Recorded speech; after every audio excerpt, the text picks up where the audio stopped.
This is the 10% Happier Podcast. I'm Dan Harris.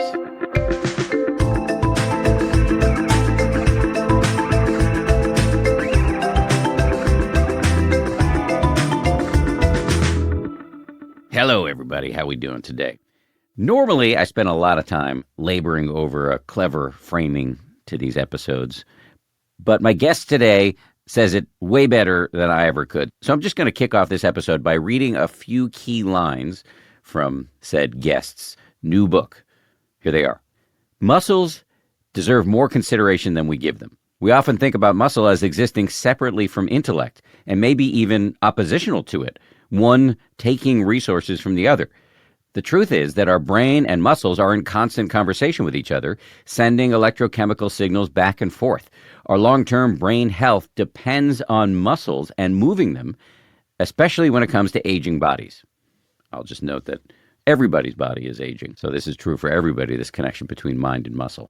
My guest today, whose lines I just read, her name is Bonnie Tsui. She's a former competitive swimmer, a current journalist, and award-winning author. Her new book is called On Muscle, The Stuff That Moves Us and Why It Matters. In this conversation, we talk about what muscles are for, what they do, why they matter, the connection between our muscles and our mental health, the many benefits of strength training, how society and culture and history have shaped the way we think about beauty standards and strength, misconceptions about the six-pack, which I found reassuring, running as a tool for healing, the psychological impact of realizing your own physical potential, the symbolism and science of the push-up, the connection between our muscles and our longevity, practical advice for beginning strength training, which is tough for many folks, and food habits that support muscle growth.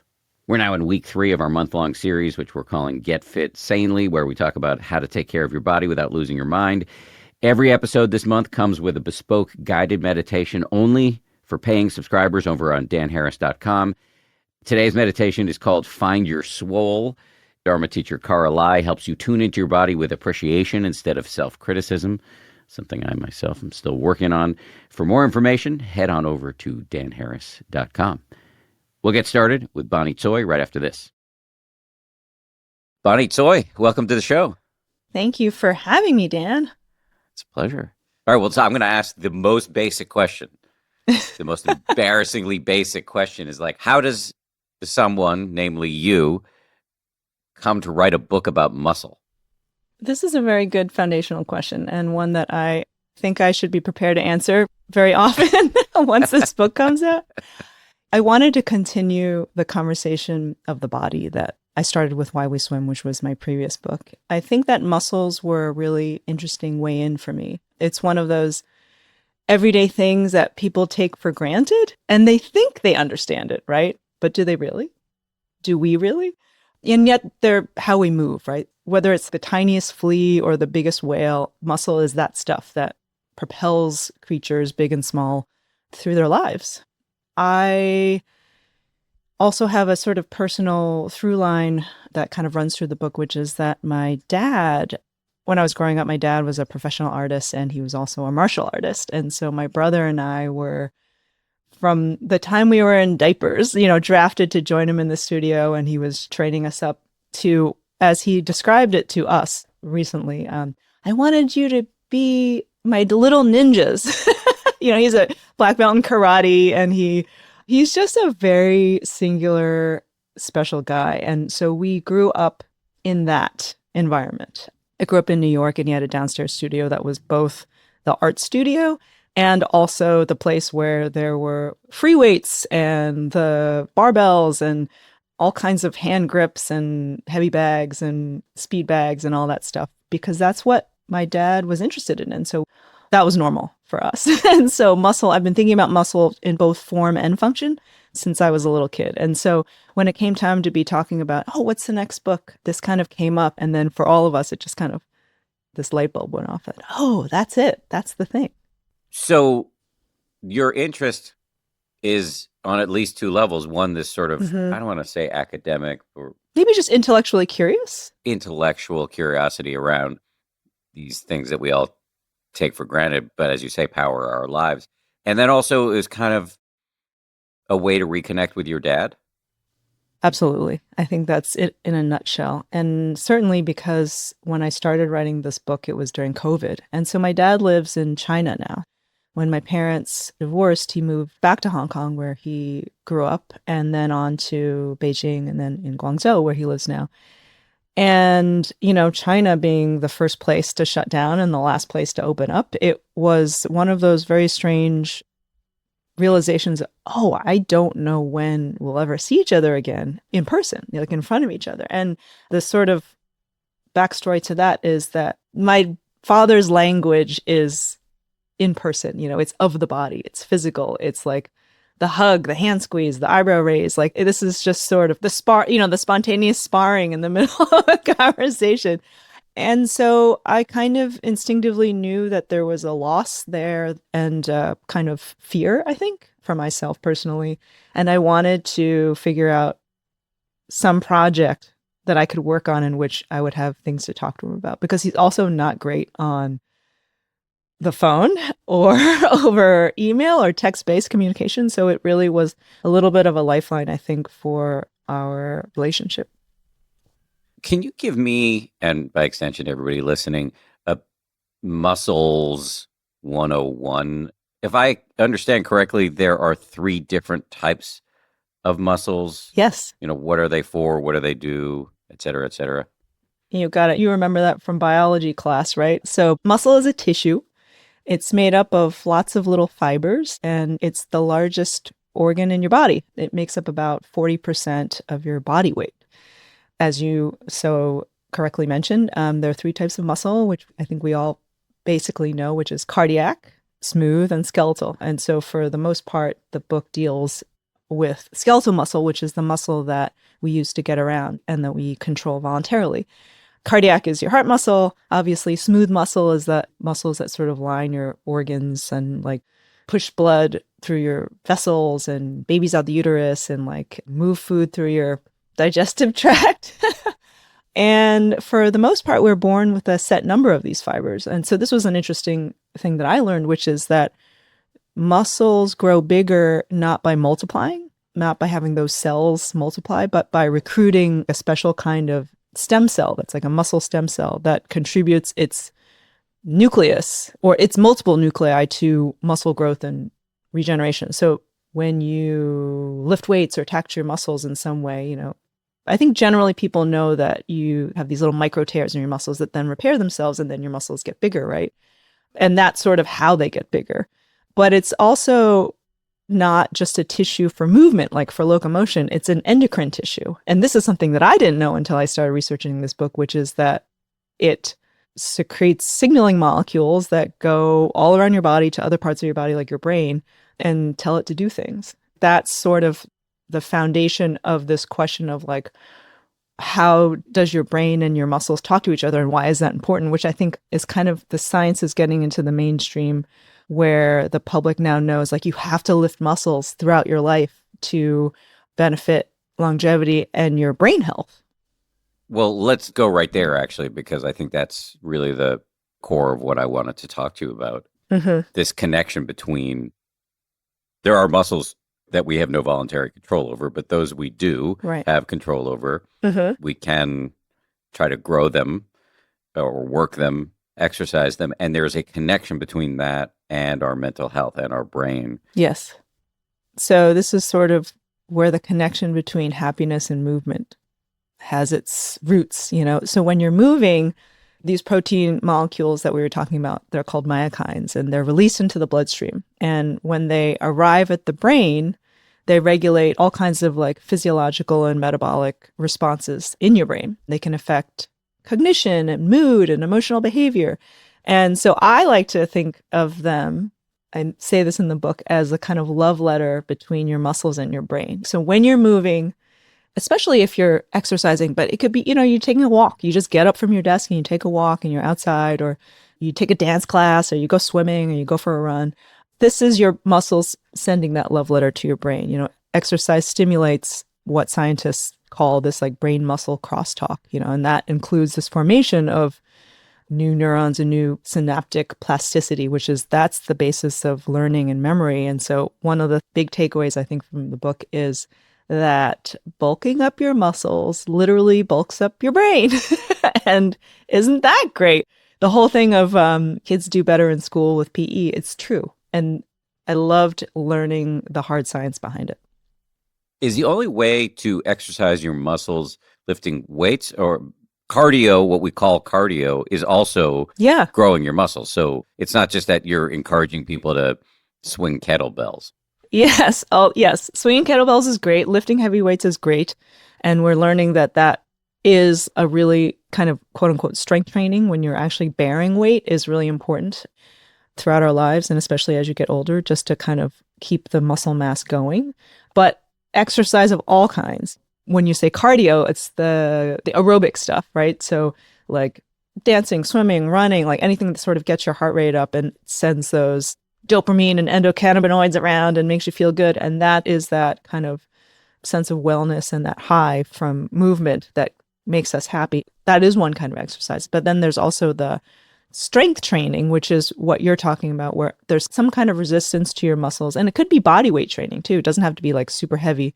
When we say heavy weights, and I think generally speaking, people get a little bit scared off by like the lifting of weights or like weightlifting. They don't know how to do it. I don't want to injure myself at the gym. But when you're talking about lifting heavy weights, it's really about lifting a weight that's heavy enough with correct form. And this is why you please go to the gym and take a class, like talk to a trainer, talk to a physical therapist, talk to someone who can lead you through this to not be afraid of it. And that's sort of like what I always told people about swimming too, is like, I want to learn how to swim more. I want to do more. But what's the first step? First step is to find someone who can introduce you to these things and make you not afraid of it. Just learning the basics to keep you safe. But lifting heavy weights means that, maybe you can do 8 repetitions, 10 repetitions. And, once it gets easier, then you kind of increase the weight. You have to start somewhere. But the flip side of that is that it doesn't take you very long to do that. You don't have to spend hours and hours and hours lifting heavy weights or swinging the kettlebells to get the benefits of lifting that heavy weight. Just to say from my own personal experience, I didn't lift weights until my late 20s or early 30s. And I just went to a gym and I signed up for the gym, and you got like 3 training sessions, and a trainer taught me how to lift weights. And occasionally I'll go back to a trainer to get help with my form. Or now I'm part of a group of people who get together many mornings during the week and work out together. And there's usually somebody in the room who can help me with my form if I'm doing it incorrectly. It's easy for me to get hurt. But I just want to double down on what you were saying, that it's not ridiculously hard or expensive to get some basic instructions on how to lift weights, even though it can be intimidating for some people. Yeah, I think really the hardest part is that first time. And to your point, once you kind of get familiar with all of the things that you can do, and I love that you just said that you do it with a group of friends, because that is the perfect reinforcement. You're committed to each other. It makes it fun. It makes it social, and it makes you want to do it, because if you don't show up, you feel bad about it because you have a social obligation to these people and they do to you. And it's something that the activation energy then to do that is way reduced. And so you see that on the calendar, that like Tuesdays and Thursdays, you lift with this group of buddies and you're happy to do it. And also, I want to say that the kind of psychological mental health picture is related to that, because you start and it's daily incremental gains. It's this sense that, you're paying attention to yourself and very much present with your body in that period of time.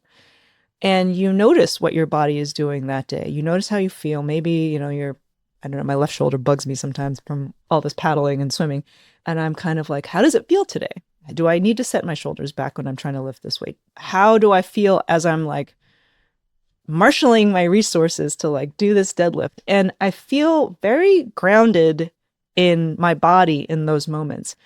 And I think that's the feeling I have been really noticing lately, because this kind of concentrated lifting weights to kind of support like my everyday functional life and the things I want to do is actually relatively new to me. I did it when I was in college. I did it when I was in high school training for swimming, but it was not something that I did very much in the years since. And so I wanted to connect with you about what you were saying about working out with your friends and this trainer who can correct you every once in a while, which is that, the daily incremental gains make you notice yourself, put yourself in your body, situate yourself there. And then it's like, okay, the next week, the next month, the next year, suddenly you do notice the bigger gains. The word gains, I'm just going to pick up on this for a second. I want to come back to the connection between movement and mental health in a big way. But just since we're on that word, my wife, who is a astute commenter on her husband's behavior, has noticed since I, about 9 months ago, started working out with this group of people every once in a while in the morning, which I really enjoy. I love every minute of it. It's so much more fun to do it with a group. It's kind of this circuit training where we're all like at a station lifting weights, doing some sort of strength exercise. Sometimes it's body weight, sometimes it's actual weights, and you're moving around the room, but everybody's very encouraging. I really like the culture of this group. It's run by my friend Strauss Zelnick. He wrote a book called Ageless Fitness. He's about to turn 68 and is ridiculously fit. Most of the people in the room are young. So I'm like, other than Strauss, the oldest person usually. And I love everything about it. And my wife has pointed out that there's been a little bit of an uptick in my comparing mind as it comes to how muscular and fit do I look in the mirror as compared to some of the other people in the room. And that's a thing I've talked about a lot on this show and publicly, that I do think the problems of orthorexia, the unhealthy obsession with getting healthy, or the body dysmorphism that can result from working on your muscles. And so I'm just curious, like, how do you deal with that? And does any of this resonate for you? Yeah, I mean, what you describe is real. This fixation on our appearance, what we look like, certainly with respect to muscularity and the ideal body and all that, has been ingrained in us since birth. It starts real young. I mean, look at Marvel superheroes, comic books, like the movies, magazines, like everything is shouting in your face, this is what you should look like. This is what you aspire to. In the course of researching this book, I noticed there was the Harvard Medical School publication headline that said, your 5-year-old should not be worried about a six-pack.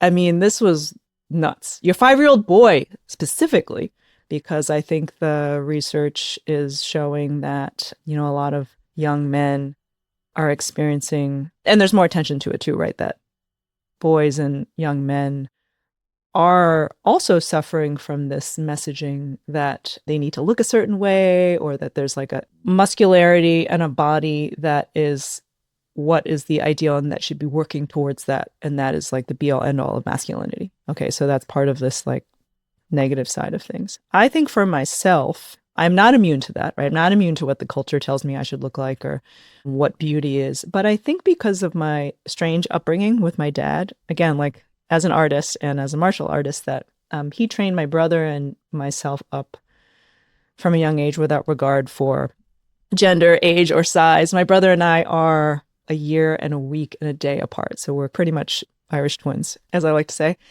And I think because of that, strangely, I was a little bit inoculated against it. I also think that's where sports from a young age for kids is so huge in terms of confidence and an understanding that function is more important than form, or as important, right? Meaning like what your body can do and what it's capable of and what makes it do well, perform well on the field, in the pool, on the pitch, like in whatever the arena of sport is more important than what it looks like. I spent a lot of time in the book talking, and there's a section of the book on form, and it's about kind of breaks down all of the stuff that we're talking about, like over millennia, like when did Western culture start thinking muscles were beautiful? Goes back to Greek medicine, ancient Greek medicine versus like ancient Chinese medicine and sort of medical texts. You kind of see where there was like a divergence of like the perception of what a healthy, beautiful body is, like early on, a lot of the texts and the philosophy of like what healthy is and what a body that's healthy does and looks like were much more similar, but there's a divergence that happens. And you kind of see these sculptures in Greek history where there's all these bulges and ripples where there actually aren't even any muscles, which is so funny. But there was a kind of understanding that like the articulated body that like kind of looked like this was healthy in some way before they even understood that muscles did this thing, the thing of like moving your body around. And in Chinese medicine, there wasn't actually even like a word or a character for muscle for a long time. And it was all about qi. It was about like the energy and the flow of energy through the body. And that's sort of like where acupuncture comes from, right? That was healthy. So like a body that was healthy and strong in Greece was Hercules type body. And then in Chinese history, it was like a yogi with a full belly, where you might be like, oh, that guy has a gut. But it's not. It's just full of chi. It's just interesting to see where all that comes from. And that it just kind of knowing that history makes you kind of understand that this stuff dates way back before any of the stuff that we're talking about even today. But there's a grounding there. And it's interesting to know that where those ideas came from and how they shape how we think about the beautiful body today. Have there been periods of time in our human history where, or cultures, where having a larger body is the beauty standard?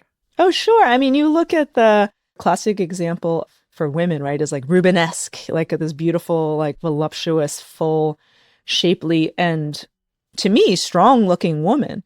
I think that there are lots of examples of that. I would be very curious, like what the language was at the time to kind of describe that. And if, someone who was like kind of maybe whippet thin and like very muscularly, they would be viewed as being like underfed or something, right? They're not rich or it's a sign of that they haven't had the indulgences and the luxuries and the good things in life.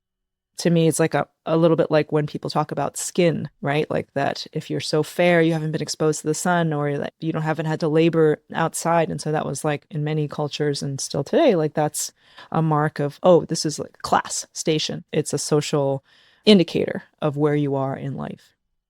Another thing you explore in the book is just as I'm trying to overcome my conditioning around, I think, a somewhat arbitrary aesthetic standard for men that you should look like an ancient Greek sculpture. Yes. Because just as a side note, like, as I sometimes joke, it would take an archaeological dig to find the six pack I had in my 30s. And this is immodest, but my core strength, my ability to do ab exercises is better now than it was in my 30s. I can really get after it. So why am I so obsessed about how it looks in the mirror as opposed to the fact that like it is functioning, my body is functioning at a really high level? Can I tell you something that might make you feel better? Sure. Which is that I had a UCSF anatomist tell me. So I went to University of California, San Francisco is one of the premier medical schools in the country. And I went there to observe a dissection. And that is something that used to be at a public event that people would go to. And obviously now it's very different. But I think there's something lost in terms of knowledge, right? And understanding of the body and what a normal body or any body looks like underneath everything that we sort of present on the outside. And she said, we have this obsession with six packs and abs. She said, the funny thing is we associate it with fitness and we associate it with someone who's like really fit. And if you have ripped abs, you must be so fit. And she said, the reality is that generally indicates that that person is just naturally lean. So you can see their abdominal muscles. It does not indicate that they have an extremely strong core necessarily. And so I just went, that's going in the book. People need to know that. I was so curious about all of those assumptions that we have. And what I wanted to kind of peel back was these layers like, but what does it really show? Is that really true? And one of the questions that I also asked this group of anatomists was, if a personal trainer was going to train an actor to be like a quintessential Marvel superhero, right, for the movies, what are the muscles that they're focusing on? And are those muscles actually really functional for strength? And that was one of the best conversations and episodes in the book. I just enjoyed it so much because they just broke it down and they said like, like the deltoids are so, these outer part of your shoulder is like so beautiful and everyone's obsessed with them. But thing is, they're like really easy to build up. So they kind of like bulk up quickly, but they're one of 17 muscles that work on the scapula. And in fact, if they're overdeveloped and your shoulder will get super messed up if you don't work on those other ones. It's like, are these muscles actually the strongest? The biceps, right, that we think of, or this particular biceps, is the stand-in for strength. It is an emoji for strength. If you type strength into your phone, it shows up. Yes. And yet it's only the strongest muscle in the arm when you're making this motion. But if you extend it, there's another deeper muscle that's actually stronger. So it's like all these things that we kind of think about and symbols and character that we attribute to muscle that I just find so fascinating. And so I love that you're thinking and talking about this because we all have all these perceptions of muscles that we wish were developed more or like associate with our character traits. And I find that to be such like it's like a muscle Rorschach test. Yes. And in fact, I would like to ask you, because you just talked about your abdominal muscles, as I know that you've talked about before as like the one that you're most self-conscious about. But what's your favorite muscle? I've never thought about that. What is my favorite muscle? Aesthetically or in terms of function? Well, either. I want to give you a few minutes to think about it if you haven't before. I'll just tell you that I love the shoulders and the shoulder complex because I think of it as swimming, right? Like I swum my whole life. And I think shoulders are beautiful, right? So I think that they not only are functional, so gorgeous, but they also like as a metaphor for life, right? Like to shoulder something, to shoulder a burden, to put your shoulders back, square your shoulders, like it indicates a state of being. It's kind of existential. My like writer brain kind of runs away with it, but it also like physically speaking, I also am like, I'm proud of my swimmer shoulders. I'm proud that I have swum since a young age and I can out paddle anyone I know, right? For me, I love that set of muscles. And I wanted to ask you because you said, okay, abs, but like, I'm like, abs, but what about something that you really like when you go work out with your friends? Is there an exercise that comes around and you're like, oh yeah, this is the one I like because it makes me feel strong? Huh. Well, ironically, actually, it is the abs muscle when we're doing ab stuff.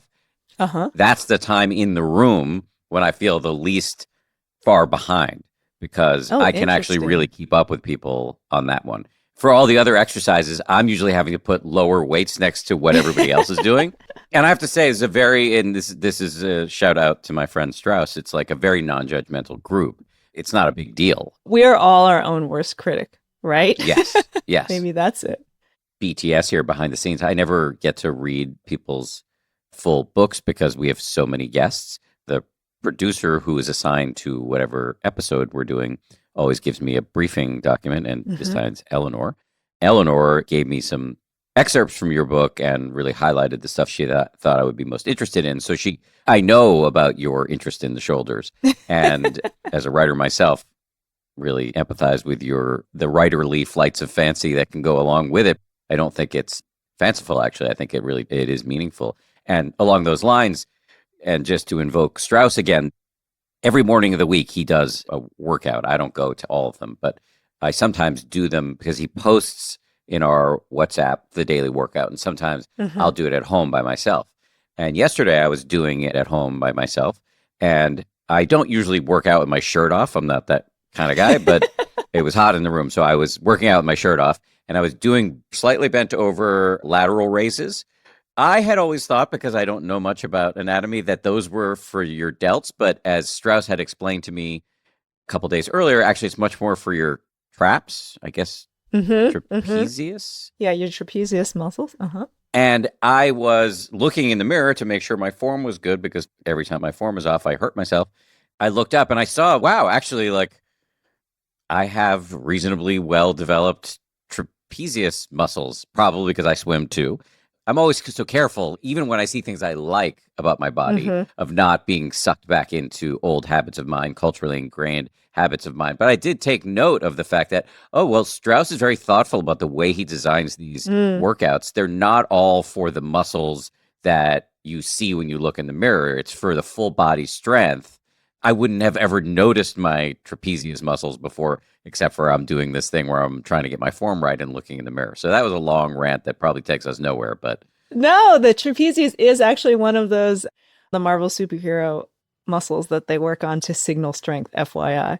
And so oh, interesting. you're achieving Marvel superhero status. But are they useful? They are useful, Okay. but maybe not built up to the extent that they do when they're building up a Marvel superhero for a movie. Let me assure you, I am not at Captain America levels. Yeah, you don't want to be. Trapezius. You're just gonna hurt your shoulder. It's gonna be totally out of whack. But I do want to say that it's okay to be proud of that.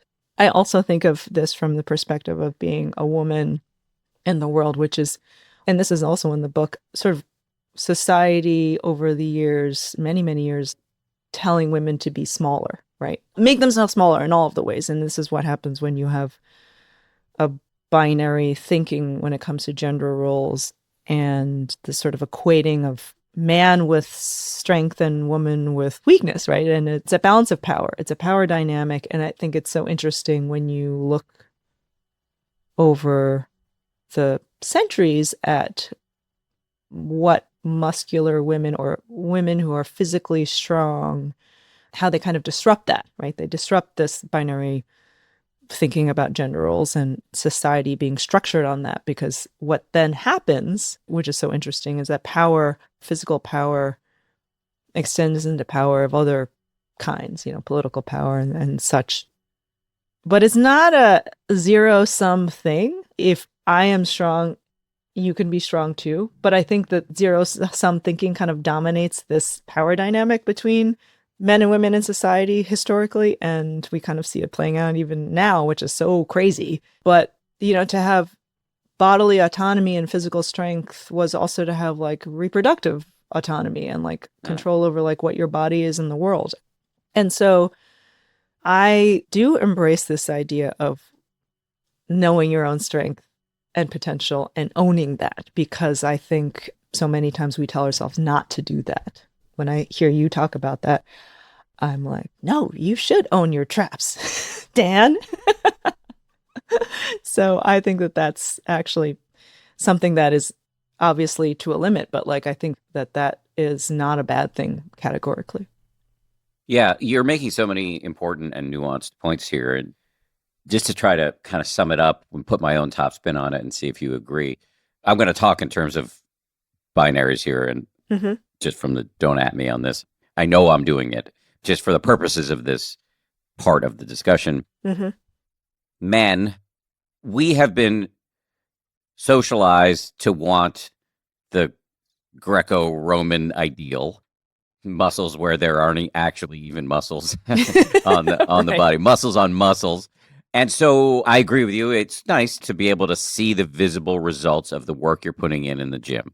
And it's a slippery slope. So we just want to be mindful about not obsessing and comparing and trying to wrestle your body into some aesthetic that is somewhat arbitrarily set, meaning that you can look a certain way, but it doesn't speak to your underlying health necessarily.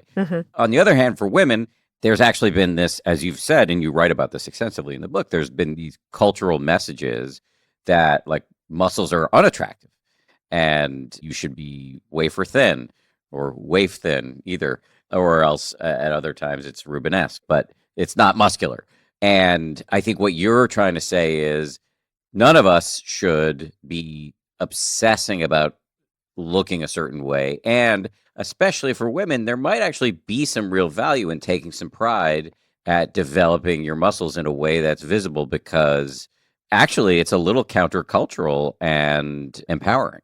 Yes, for sure. And I think that is something that is becoming clearer, and certainly in, the fitness community, that kind of power and strength is very positive. And I will also say, in terms of mental health and sort of physical strength supporting that, there's been a lot of research and science to support that weight training has been very useful as an intervention for treating PTSD because it supports a sense of agency and control.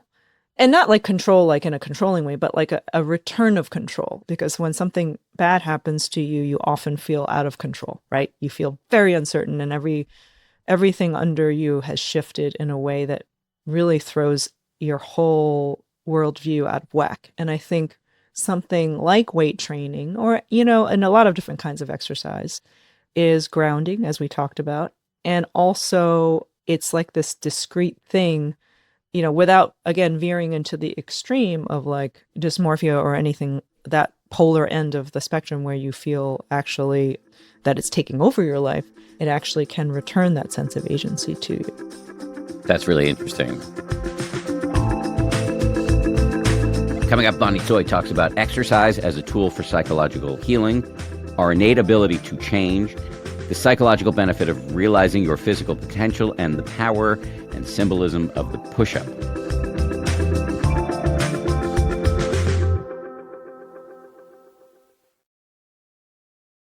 You actually spend a lot of time in the book dwelling on different forms of exercise as a way of psychological healing. Mm-hmm.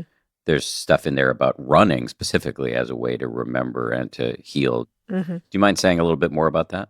Sure. This is in the endurance section of the book. So the book is organized in 5 different sections, and they're kind of these attributes and character qualities of muscle that we admire, right? So strength, form, action, flexibility, and endurance. And endurance has a lot to do, the stories in there, with characters who have used their muscles and specifically running to kind of explore other kinds of endurance, right? So I had the great fortune of participating in something that was called the Remembrance Run. And so at the time, Ku Stevens was this fastest high school runner, cross-country runner in the state of Nevada a few years back, and now he runs at the University of Oregon and is also about to transfer to Washington. And he grew up on the Yerington Paiute Reservation in Yerington, Nevada. Tiny high school, was like the only runner on his cross-country team. And he grew up with running as something that he was really, really good at. But also in his family, his great-grandfather was taken from their reservation to a native boarding school in Carson City. And he was 8 years old when he ran away. He ran away 3 times, 50 miles through the desert to go home, because this was something that had happened to a lot of Native children of that generation in North America, were sent to these kind of schools that were meant to take the Native part of them away. And we know now, of course, that this was incredibly traumatizing and terrible to this community and generations of people who had their culture and families taken away from them. And language, and so his great-grandfather, as a 8-year-old kid, somehow figured out how to run home 50 miles through the desert, through the mountains. So Ku was 8 years old when he heard the story from his dad and went through all these years of running and running success, wanting to be the fastest, to get recognition and become known and be remembered. And so what he's kind of like used running as a way to kind of think about, like, well, what does this mean to me? What is it to remember? And what is running? What does it tracing our footsteps mean? And so when he was in high school, he retraced that route through the desert from Yerington to the Stewart Indian School, and then did it 3 times in honor of his grandfather. And by the 3rd time, there were many, many runners joining, and I joined that year and wrote about it in this section of the book, because it really is powerful to kind of use your muscles to trace another's path through the world. I think I witnessed the best of humanity on that experience, and if you think about it, running is so integral to human existence. It is what enabled us to persevere on the savannah. As Heather Radke, a science writer and a friend of mine who wrote the book Butts, she wrote about the gluteal muscle, and, like, to succeed on savannah, she said big, strong gluteal muscles were a must. And it's true. It's this constant state of like falling forward and catching yourself, and it allowed us to like run down prey. And run upright and do it for a long time without getting tired. So there's this, we as humans, it's so funny to think about, like, culturally, we honor running and endurance. We do things. We run to remember it all the time. And if you think that's weird, let me point out to you, like, 4th of July fun runs and like Thanksgiving turkey trots and runs to raise awareness for everything from like breast cancer to support your kid's school, raise money. And it's like, to suffer with your body, to endure, is to show that you care. I mean, it's like, we do it all the time and we don't even realize it. And like, it shows you have skin in the game. And I find that when I started to think about that, I could not stop seeing it everywhere. Swimathons, runathons, all these bikeathons where you're like, if you think about it, like, why do I give money to someone who's running a marathon to support their cause when couldn't I just give it to that cause anyway? But something about someone suffering through some experience makes me want to get behind that. If you start picking it apart and asking yourself questions like, why do we societally, culturally do that? Like, it is really interesting. Well, along those lines, you also talk about movement as a form of both prayer and community building. Mm-hmm. Okay, so this was in the context of collective movement, which the psychologist Dacher Keltner here at UC Berkeley has written about that a lot, about emotions, about awe. And he told me, he likes to call this kind of like collective movement, this like group dancing or sports, or like, one of the things we talked about was the end of the World Series when everyone comes down onto the field and the team is like jumping up and down on top of each other. And it's like this collective effervescence. He likes that term, but it's like group movement because we are tuned into, as a species, we are very much communal, and communal movement is a way to honor things, a way to like solidify those bonds, right? You could take it to the extreme by like going on this like ultra marathon and showing that it's a way to demonstrate care. I think when Ku decided that he wanted to do that run, he couldn't have predicted that all these people would want to do it with him and to learn and kind of like work out their own traumas and stories and show that they care. I think it's like a very powerful way to do that. And I was very, very, very much moved by that experience, and I'll never forget it. That sounds amazing. Honestly, I feel some envy because I hurt myself so much. And I talk about this actually in an episode that will have aired before yours with somebody I really admire, Christiana Wolf, who's a Dharma teacher, Buddhist teacher, physician, and ultramarathoner. And she's older than I am. She's, I think, 56 or something like that, and started doing ultramarathons pretty late in life. And I walked away from that interview, and I just can't stop thinking about, I want to do that. But I have so many injuries, tendonitis in my hamstrings and some tendonitis in my biceps, and I'm trying to work on it. Yeah, so long way of saying I feel some envy when I hear you talking about that run. I want to say it is amazing that we can start doing those things at a much later time in life than we could ever have imagined. Just by virtue of doing this book, I've heard so many stories of and met people who didn't start doing regular exercise until, 50s, 60s, 70s. And I think what's incredible about muscle that was revealed to me in part by some of their stories and kind of seeing and hearing about their experiences is that muscle is this crazy adaptable tissue that is so capable of change. And oh my gosh, I think I was just reading about this woman. Was it like Grandma Guns? I think she's like Instagram or something. I think her grandkid or her son put her on Granny Guns. She didn't exercise, I think, until maybe her 60s, I think she said, and just transformed her life, started weightlifting. And again, because of all these cascades of chemicals that wash over your body and kind of change you over time that we talked about earlier, so many people like her who have started doing this exercise thing, suddenly they don't have to take these medications that they used to take for decades, or that they can like go up and down the stairs, no problem.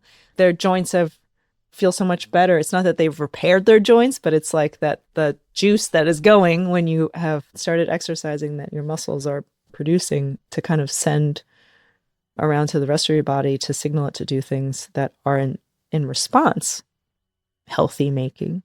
Magical things happen. I'm not saying this is like the magical cure for everything. It's not. But it is a magical cure for stasis. And we're all capable of change. I mean, isn't that great? Isn't that great to know that, like, even if you start late, that we are capable of this? And this is the thing that kind of keeps me going. It's like the longevity picture, you know. One of my favorite ways I've heard this put is by the Stanford psychologist Kelly McGonigal. She called it like the pharmacy in your muscles. You know, it's like the second you exercise, even just a couple of minutes in, it stimulates your muscle and your brain and all these other tissues in your body to release this wash of chemicals that changes you. I mean, in very real ways. From a philosophical point of view, I like that the muscles are telling us to do that. There's a lot in the book, and you've hinted at it in the preceding paragraphs, but maybe it's worth saying more about the psychological impact of realizing your physical potential. And it's incredible that we can do this way later in our lives than we might have thought. Mm-hmm. But this is true for anybody listening at any age. There's a real benefit to doing things with your body that you might not have thought you could do. So maybe hold forth on that. Yeah. I mean, how can that not help but spill over into other areas of your life? Let's be real. Like when we get to a certain stage of our lives as adults, we ossify. We are like set in our ways and we like our rhythms and we like our people and we like our routines. And it's nothing wrong with that. But I think novelty and the sense that change is good is something that I think we all need to kind of poke ourselves to do every once in a while. I fall into that too. You have a comfortable state of being, or you're just like, oh, I'm too old for that. But what does that really mean? You know, you like your routine, but does it make you then your outlook on life that you're kind of afraid of anything new?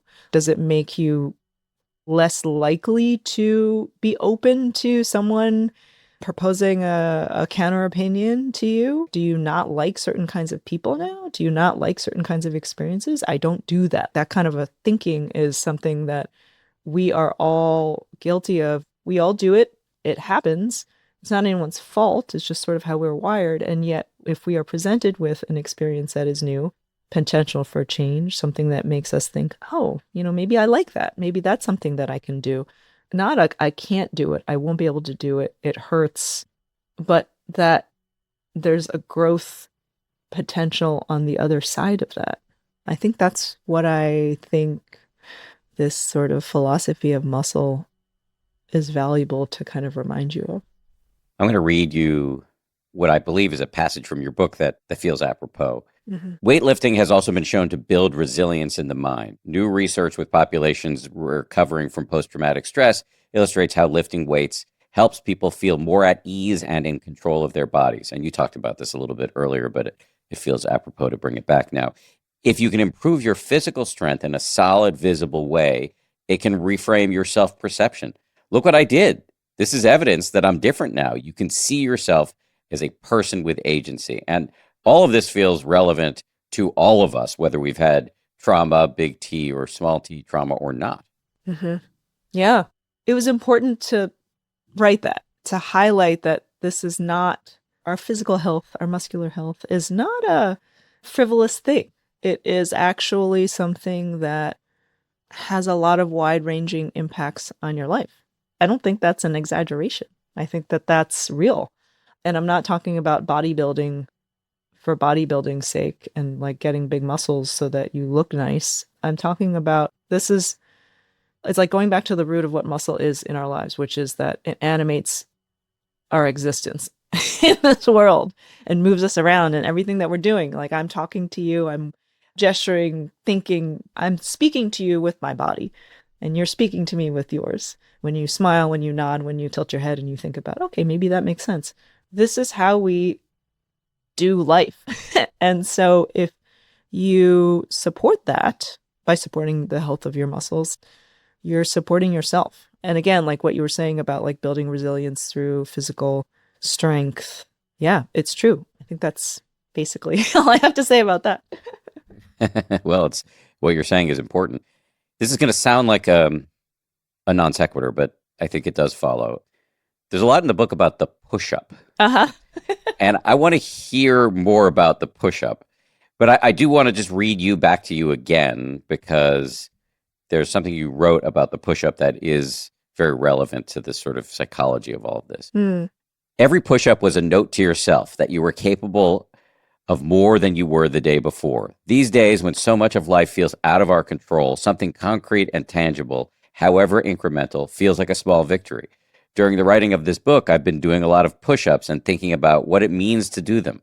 Lately, I've come to understand that what I learned from my father was not just to lift heavy things, but to lift myself.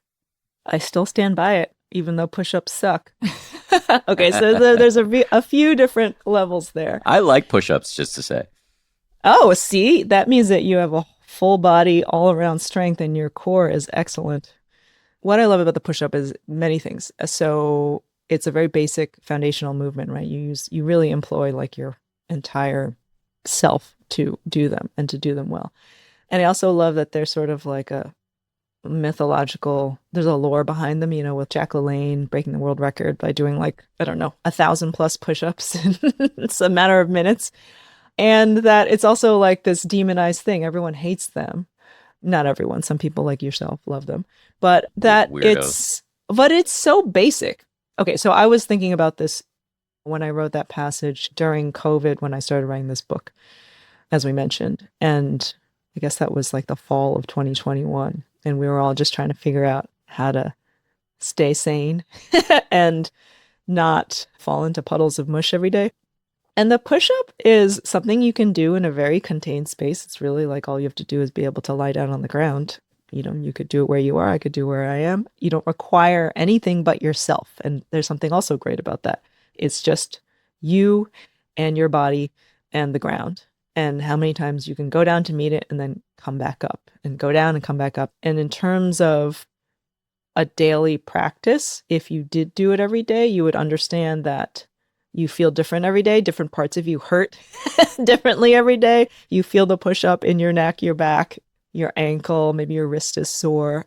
And again, it's like an exercise in awareness. And I actually feel like this also translates to yoga. There's lots of positions in yoga that kind of call on the push up, call on this like supporting yourself, your body weight on all fours.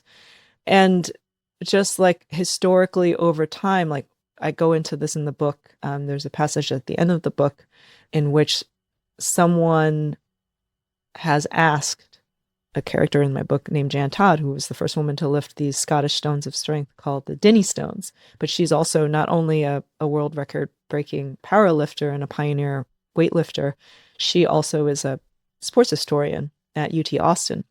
And so she gets a lot of questions through the center that she runs there. And one had to do with the history of the push-up and where did the push-up come from and who did the push-up for the first time. And of course, there's no way of knowing like who was the first person to ever do this in the world as like a way to strengthen body and mind. But she did find this wonderful reference in a book about physical health that did not call it the push-up. But what it did call this exercise was kissing the ground in equilibrium. And I love that phrase so much. It's like kissing the ground in equilibrium on fingers and toes or something, hands and toes or something like that. But kissing the ground in equilibrium, I think, is like a great mantra for living. You are doing this thing that's really hard, as are many things in life, but you appreciate that the ground is there and you go down to meet it and you come back up and you kind of try to figure out how to reach equilibrium, which is, what is equilibrium? You're seeking a kind of like resting state in the flux of life. And I just think there's just so much there to think about. And, we're getting a little heady here, but that's a real thing. That's what a push-up can do for you. The 10% Happier podcast is definitionally heady. So you're in safe territory. You can get as mystical as you want around here. The push-up is heady and practical. How's that? Yeah. No, I think it's beautiful. Coming up, Bonnie talks about the connection between your muscles and your longevity, practical advice for getting started with strength training, and food habits that support muscle growth.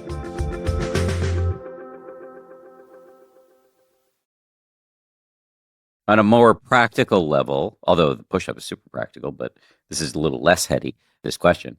You write about the connection. You mentioned this earlier, so I wanted to follow up on it. The connection between our muscles and our mortality, the longevity piece of all of this. And for you earlier, you said that's quite motivating for you. What do we know there? We know that age-related muscle loss, right? And this is something that's sort of been in the health headlines of late. So it's sort of timely. It's called sarcopenia. It's natural. It's normal. Over the course of our lives, we lose muscle mass. But I'm sad to report that it starts in your 30s.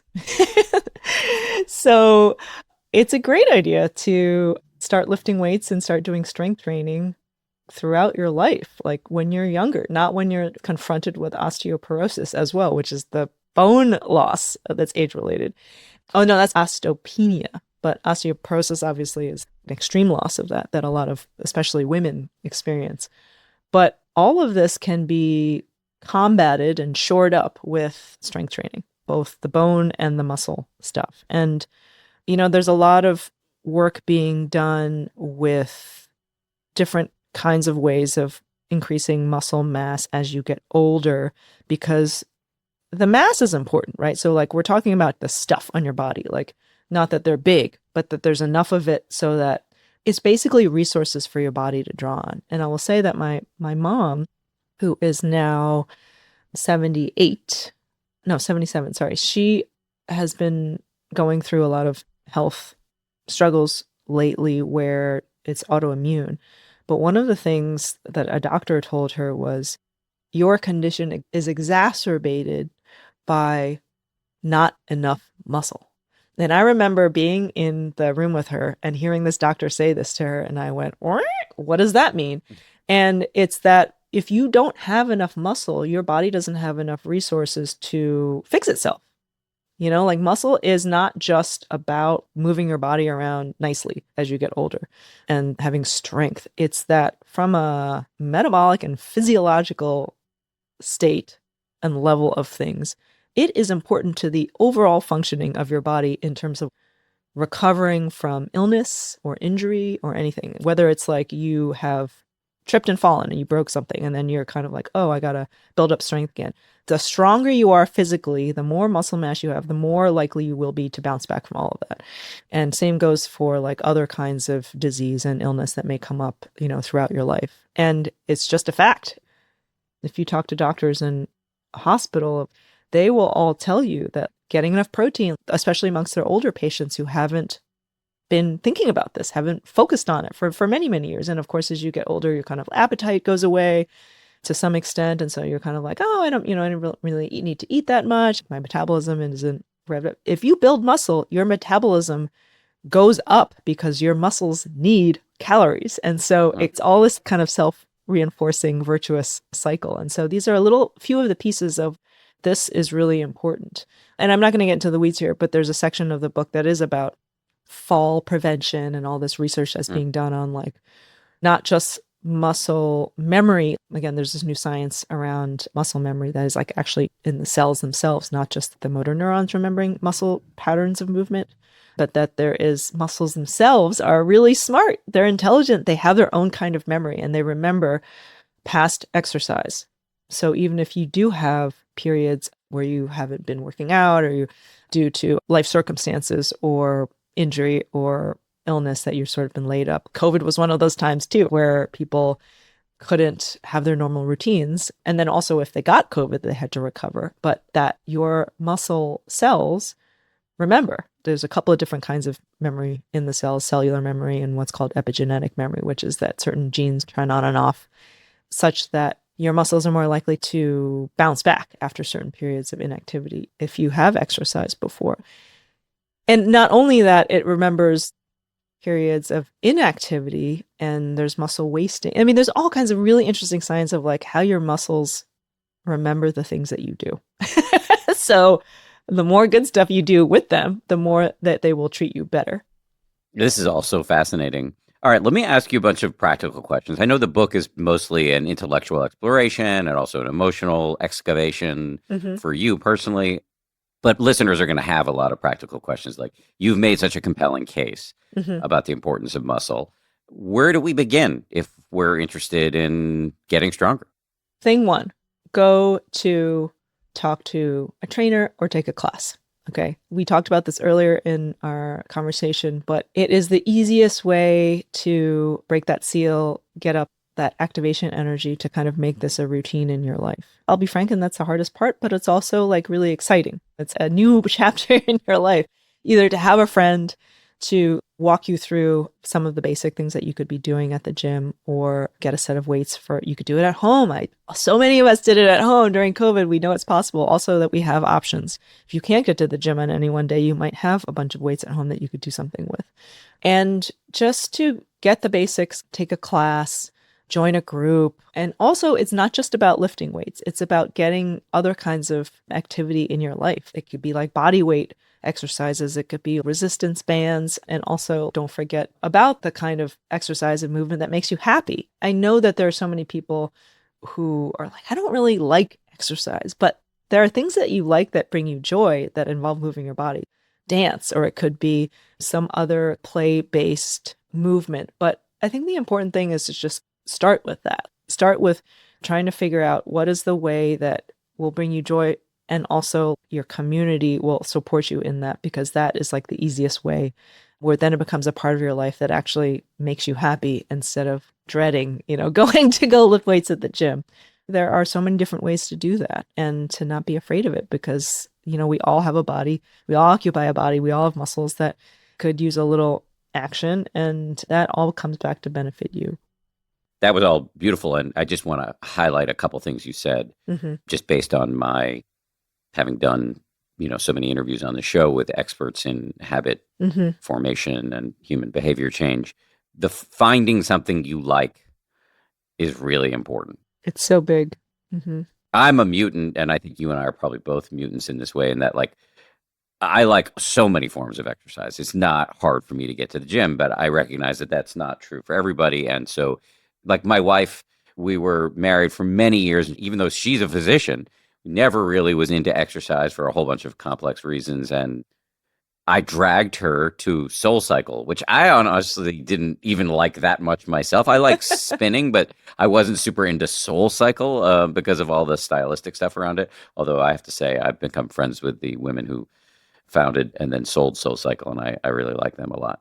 Anyway, it was somewhat ironic that I bullied my wife into coming to SoulCycle, but she then fell in love with it, and Right. and it changed her so much. She found her people. It wasn't so much actually about the people; it was about, she just found that the form of movement she enjoyed, Yeah. the context in which she enjoyed it, which was, it's totally dark in that room and nobody can see or judge her. Right. Unfortunately, she's had some subsequent health problems, so she's had a couple of years where she hasn't been able to get in motion, and I've been thinking about her a lot in the course of this discussion. But finding joy in what you do, finding something you really like. So I just wanted to double click on that, and then also doing it with a group or just one other person. I started going to SoulCycle a ton because my wife was going, and I like hanging out with my wife, so I went. She would sometimes do 2 in a day, and I would do them with her. She's actually quite naturally, unlike her husband, really good athlete. It was very common for us to be leaving SoulCycle and for the teacher to stop her and say, I'm just watching you. Your form is so good. They never even made eye contact with me during those conversations. But doing it with my wife was very motivating, and doing it now with the aforementioned Strauss Zelnick and his crew of friends. And there's a ton of evidence to show that what psychologists call social support is really, really, really helpful when it comes to this diabolically difficult endeavor of habit formation. Okay, just a few other practical questions for you. eating. Now, eating is a very difficult subject because it's got all sorts of, Hmm. there's all sorts of unhealthy messages sent to us about like what we should eat. And I do want to say about Strauss, like Strauss eats dessert, like he's a normal person. What are the guidelines generally and gently that we should have in our minds for eating in a way that supports muscle strength? I am an omnivore. I love eating. I subscribe to the everything in moderation, Yeah. including moderation. That's my husband loves Yes. to say that, Yes.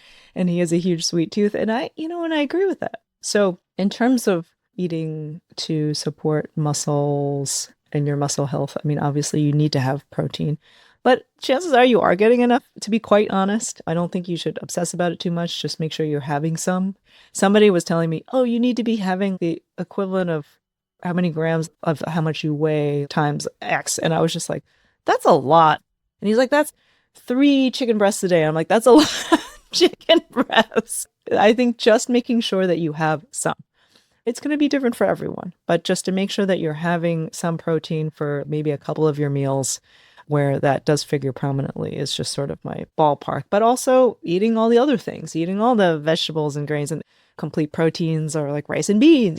I'm not a dietitian. I'm not going to tell everyone what to eat, but I do tell you what works for me and what I like.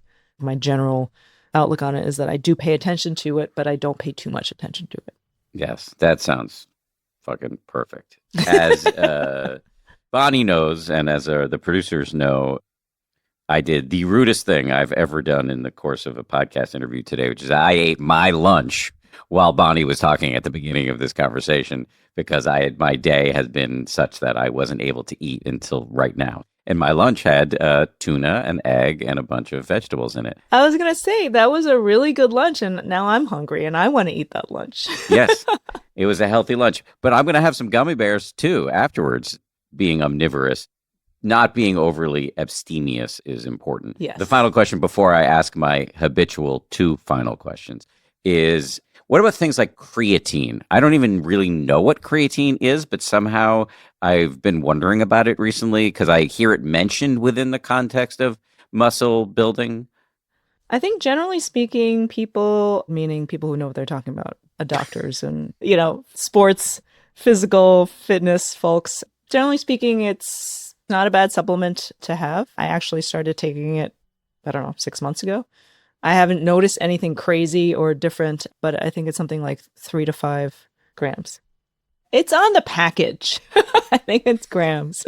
Like milligrams is really little. 3 to 5 grams, depending on, your size and in terms of what your goals are. But I'm 48. I'm a woman.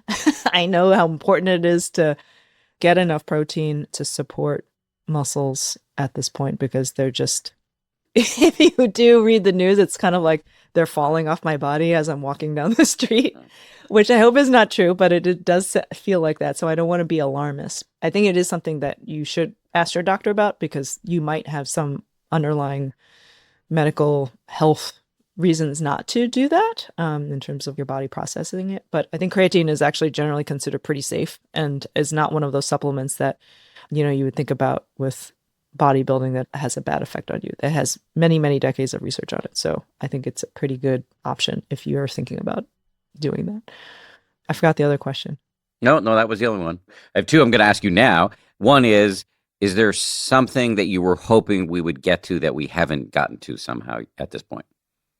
I don't think so. I've had so much fun talking to you, and including and not excluding your lunch, which really supported our conversation greatly, I think. No, I've enjoyed this immensely. And so the final question is, can you just remind everybody of the name of your new book, the name of your old book, and any other stuff you're doing in the world that we should know about? Yes, I'm going to flash this in case this is being visible to the public. On Muscle, The Stuff That Moves Us and Why It Matters. It comes out April 22nd. My last book was Why We Swim. And, I'm kind of girding my loins for the baby coming out into the world as we speak in this publishing world. And I'm just really grateful for your time today and support that you're giving to my work and me. It really means a lot. I'm grateful for your time, for your work, and it's a pleasure. And I'm also grateful for your forbearance as I gnawed a salad in front of you while you spoke so eloquently. Previous to, I think, when we started recording, I said, Dan Harris, he's just like us. And that makes us happy. All right. Great job, Bonnie. Tsui, appreciate you. Thank you, Dan. Thanks again to Bonnie Tsui. Great to talk to her. Before I let you go, two things. First, don't forget that every episode this month during our Get Fit Sanely series comes with a companion meditation, a bespoke meditation from Cara Lai. Today's meditation is all about how to tune into your body with some appreciation instead of self-laceration, which is a key skill I am still working on. Head on over to danharris.com and you can grab today's companion meditation. And also, if you become a member, you'll get lots of other cool stuff, including free transcripts for every show, the ability to chat with me and my team, and crucially, at least twice monthly, live guided meditation sessions where I guide a meditation and then take your questions. Second thing I want to do before I let you go is I want to thank everybody who worked so hard to make this show. Our producers are Tara Anderson, Caroline Keenan, and Eleanor Vasily. Our recording and engineering is handled by the great folks over at Pod People. Lauren Smith is our managing producer. Marissa Schneiderman is our senior producer. DJ Kashmir is our executive producer. And Nick Thorburn of the band Islands wrote our theme.